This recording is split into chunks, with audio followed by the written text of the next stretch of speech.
Hi అండి, నమస్తే. నేను మీ భార్గవి. వెల్కమ్ బ్యాక్ టు అమ్మ చేతి వంట. ఇవాల్టి వీడియోలో ఇన్స్టెంట్ జిలేబీలు ఎలా తయారు చేసుకోవచ్చో చూపించబోతున్నాను. చాలా ఈజీ మెథడ్లో చెప్తున్నానండి. ఈ ప్రాసెస్లో పిండిని నానపెట్టడము, పులియపెట్టడము ఇదేమీ ఉండదన్నమాట. జస్ట్ 15 మినిట్స్లోనే క్విక్గా ఈ జిలేబీలని తయారు చేసేసి ఇంట్లో వాళ్ళకి సర్వ్ చేసేయచ్చు.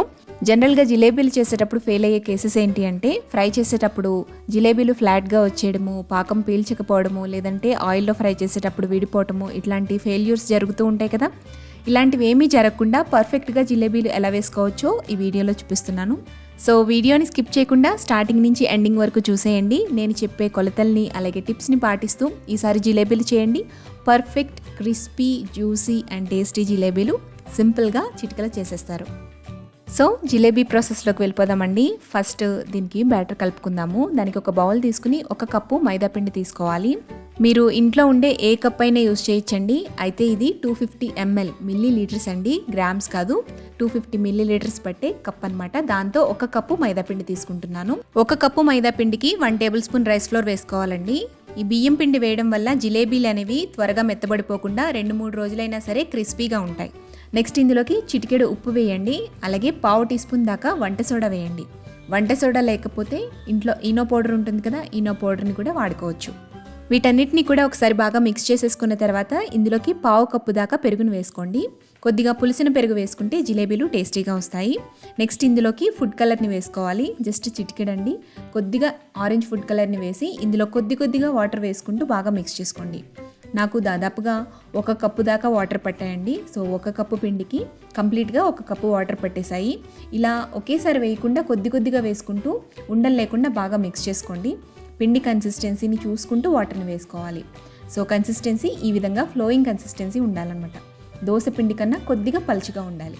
ఇలా పిండిని కలుపుకున్న తర్వాత మూత పెట్టేసి 5 లేదా 10 నిమిషాల పాటు అలా పక్కన వదిలేయండి. ఈలోపు మనం షుగర్ సిరప్ని ప్రిపేర్ చేసుకుందాం. దీనికి ఒక గిన్నె పెట్టుకుని 1.5 కప్పు దాకా షుగర్ని యాడ్ చేసుకోవాలి.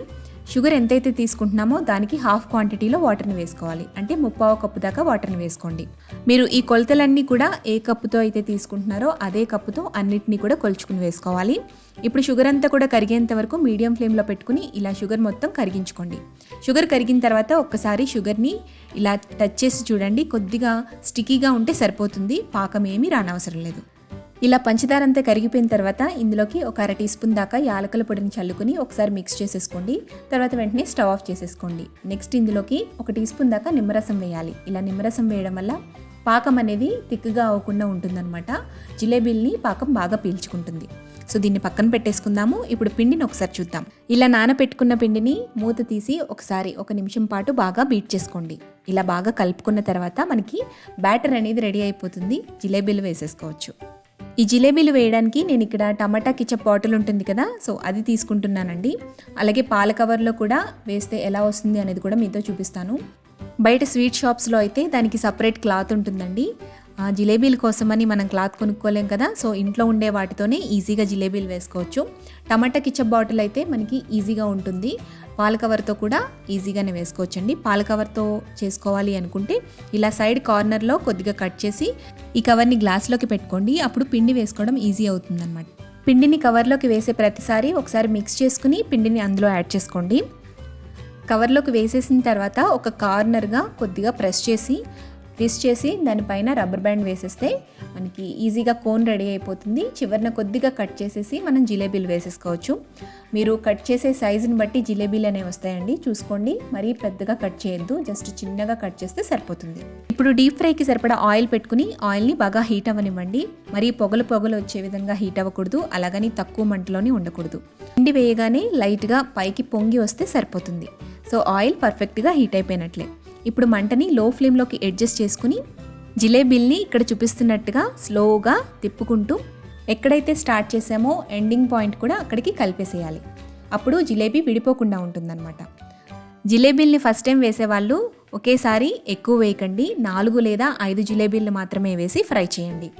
మంటని సరిగా అడ్జస్ట్ చేసుకోకపోతే జిలేబీలు ఫ్లాట్గా వచ్చేస్తాయి.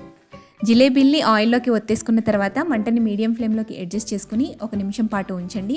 అవి పైకి తేలి కొంచెం క్రిస్పీగా తయారవడం స్టార్ట్ అవుతాయి. అప్పుడు రెండో వైపుకి టర్న్ చేసుకుని 2 వైపులా కూడా క్రిస్పీగా అయ్యేంత వరకు, లైట్గా గోల్డెన్ కలర్లోకి చేంజ్ అయ్యేంత వరకు ఫ్రై చేసుకోవాలి.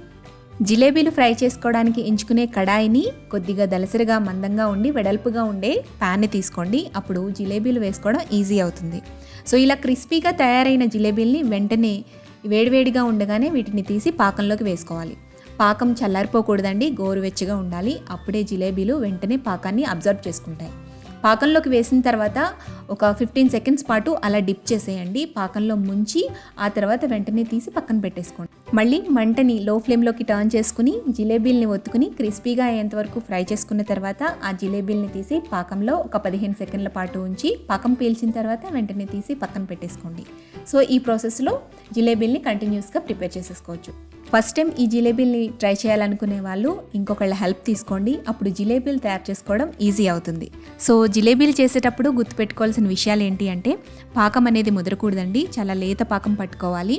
అలాగే జిలేబీల్ని పాకంలో వేసేటప్పుడు పాకం అనేది కొంచెం గోరువెచ్చగా ఉండాలి. అప్పుడే జిలేబీలు పాకాన్ని చక్కగా పీలుస్తాయి. అంతేకాకుండా జిలేబీలు ఫ్రై చేసేటప్పుడు ఆయిల్ హీట్ అనేది మోడరేట్గా ఉండాలండి. తక్కువ హీట్లో ఉంటే జిలేబీలు విడిపోతాయి, ఎక్కువ హీట్లో ఉంటే ఫ్లాట్గా వచ్చేస్తాయి. జిలేబీల్ని ఎప్పుడు కూడా హై ఫ్లేమ్లో అసలు ఫ్రై చేయకూడదండి. ఈ టిప్స్ అన్ని పాటిస్తూ మీరు కూడా జిలేబీల్ని ఇంట్లో ఈజీగా చేసేయండి. అలాగే మీకు ఎలా వచ్చింది అనేది నాకు కామెంట్ చేయడం మర్చిపోకండి. ఈ వీడియో నచ్చితే తప్పకుండా లైక్ చేసి మీ ఫ్రెండ్స్తో రిలేటివ్స్తో షేర్ చేయండి. అలాగే మరిన్ని tasty and simple easy recipes కోసం అమ్మ చేతి వంట ఛానల్ని సబ్స్క్రైబ్ చేసుకోండి.